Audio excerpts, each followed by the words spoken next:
Hey everybody, here's a little video, a little test of the algorithms here to see why was it allowed for 4 years under the Trump administration to question Trump's election win, to say that Russia colluded, that it wasn't real, he didn't win. Why was that allowed on every major news outlet, YouTube, Twitter, Instagram, Facebook? It was allowed everywhere. You could question, you could say anything you wanted.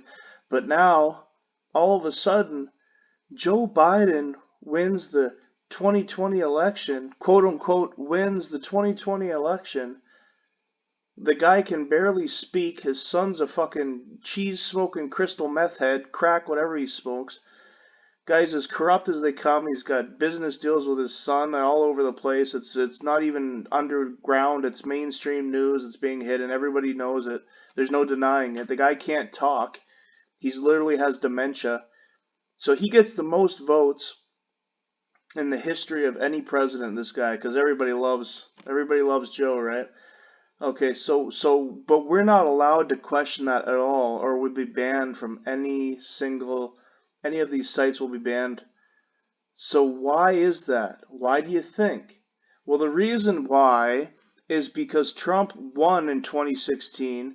They tried to make it seem as if he didn't for 4 years to take away legitimacy from his presidency, and also to distract him and take away his efforts. As you saw with the coronavirus, he had to deal with the trial of this bullshit collusion and all this. So the reason why it was allowed then was because it was false. The reason why it's not allowed now is because it was true. The Biden election was so rigged, it was so beyond bullshit and so obvious. All those states that where Trump was winning, right to the end. I was keeping an eye on the sports betting line, which is a very important thing, because these guys don't mess around. When there's money to be made, they know what's going on. Biden was a relatively big favorite going in. Around about 1 a.m., Trump was leading in all the major states, and all of a sudden the odds switched, and now Trump's the favorite. Trump's not only a favorite, he's a significant favorite, 4-1.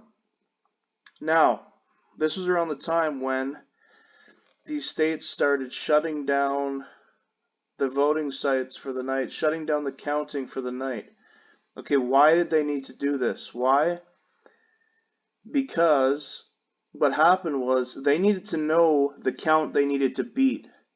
So what you see in all of these states that shut down, that Trump was winning, these significant swing states, is they all shut down, and then they just barely jumped. There was jumps in each one. Each one jumped ahead of Trump just by enough. Because what they did is they waited to see how many votes they needed. Okay, they had to stop because they couldn't stop at a certain number because they didn't know what Trump was going to get. So they had to wait until they knew the count they needed to beat. That's when they brought in the truckloads of, you saw the truckloads of votes, the truckloads of in Georgia. You saw it in Detroit. Lady had videotaped people coming with trucks with little carts of votes. Okay, this was the most obviously rigged election. This video would be banned because for some reason, again, you could question Trump the whole time, say it as loud as you want, anywhere you want, but you cannot question the Biden win. Why? Because the Biden win was fake. The Trump win was real. Okay? They wanted you to question the Trump win. They want you to not question this because they know that it's bullshit. Obvious bullshit. And this video will be banned because these animals that are pushing this bullshit, they don't want this truth out there.